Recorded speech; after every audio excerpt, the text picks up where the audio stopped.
Hello, story lovers. Welcome to our new series titled Breaking Free. It was a Friday evening. The elders among them have gathered by the fireside. They were people who held on to the old traditions. Such meetings are held deep in the night, bare chested and barefoot, with a piece of cloth wrapped around their waist. They sat in circles and the women served them cola, tobacco, fish, and drinks, mostly alcohol. Mm. The topic of the day was how to win more souls for their gods. The missionaries, the missionaries had come to make them unpopular. Their numbers had dwindled, and they worried about who would continue to pour libations for their gods and ancestors when they are finally called home. The once feared Ojijingo shrine had become nothing but a false, wicked, unforgiving, and archaic practice to the natives. They no longer want to walk barefoot and bare chest in the scorching sun. They prefer to wear beautiful dresses on Sundays to church, except a few. Finally, Hoka, who was the head of the shrine and one of the few who had formal education up to class 6, arrived amidst claps, singing, hailing, and shouts from 6 out of his 9 wives. These 6 wives are not ordinary. They are the ones who bore him male children, the only criteria for which you are allowed to be in the protocol who sing his arrival. All the others who sat on the bare floor in the dust, forming a circle around the mat Hoka was to sit, bow their heads and clap in unison.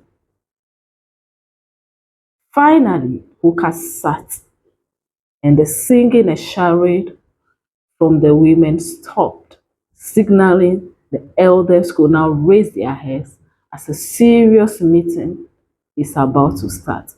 Mm. The women left the gathering to their hearts, except the one who bore him his first son. She sat not too far from them in case they needed a drink. She quickly said, "Wow, this woman must have gist."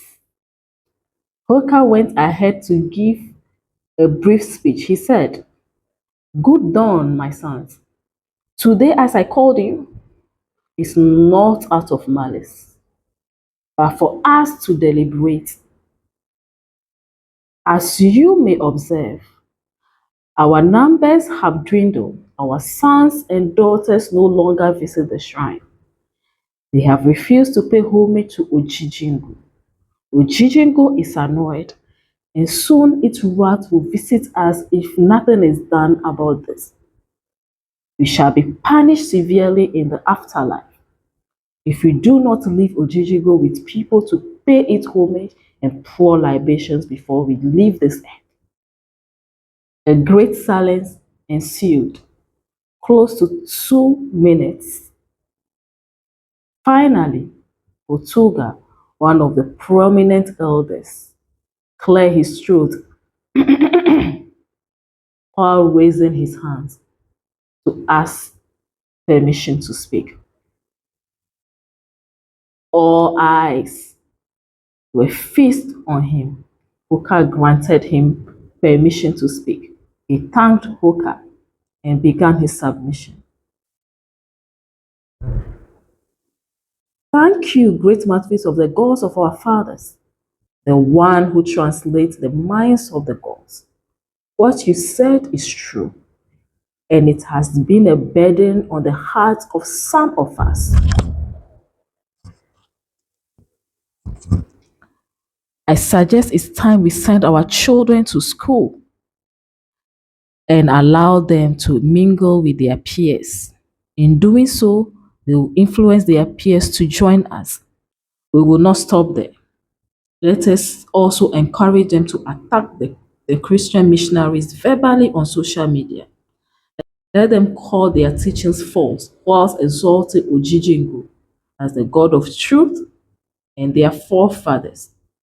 Let them tell them the Christian God is a God of the white man, which was used to steal from our people. This suggestion from Hutuga was received by most, but a few were not convinced.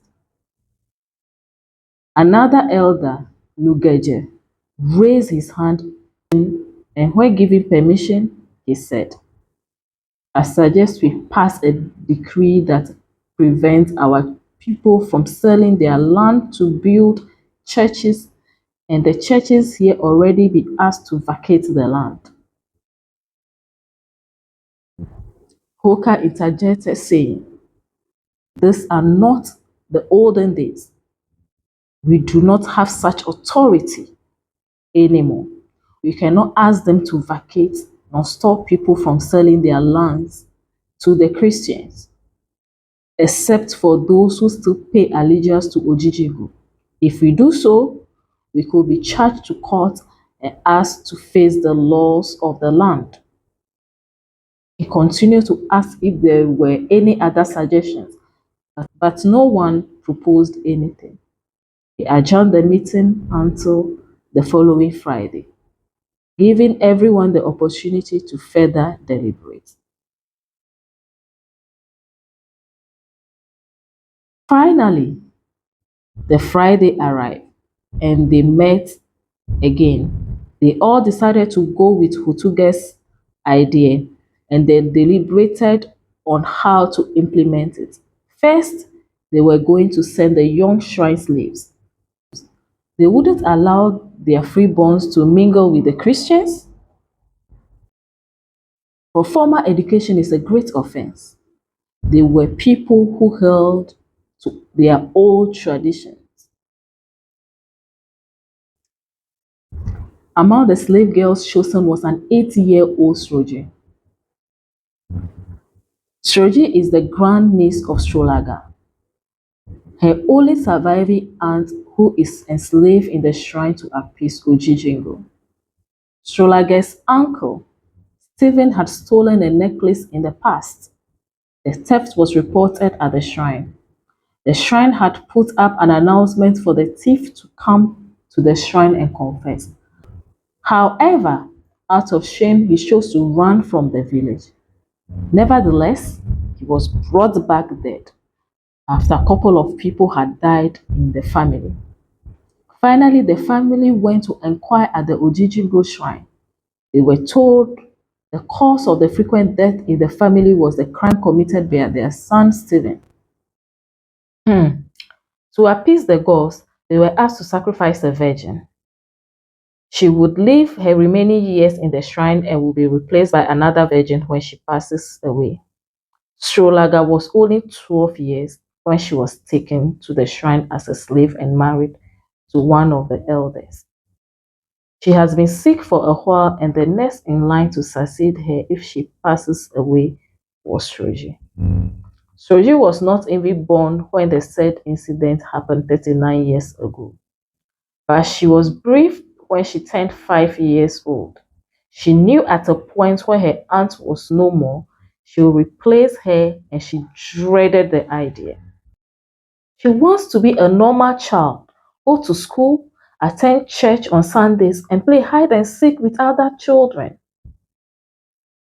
These practices of Ojijigo Shrine are open secrets, and although the government had tried to abolish them, they still continue in secret. The fear of the consequences of disobeying Ojijingo was still dreaded by the locals. They would rather appease it when the need arose than involve the government authorities. Hmm. Another meeting was set between the elders and the young awaiting slaves in the shrine, along with representatives from their families. The decision of allowing them to go to school was conveyed to them, as well as their agenda. They will be made to take an oath of allegiance, and rituals will be performed on them. They were given a list of things to buy for the ritual and return to the shrine in 14 days for the ritual to be performed. While out there, they are not allowed to convert to any other religion. They, along with their future spouses and children, were required to return to the shrine every year to undergo certain rituals. These rules were part of the oath. The young Sroji was happy she could finally attend school like other children. Her father, a peasant farmer, enrolled her into school once the academic year started.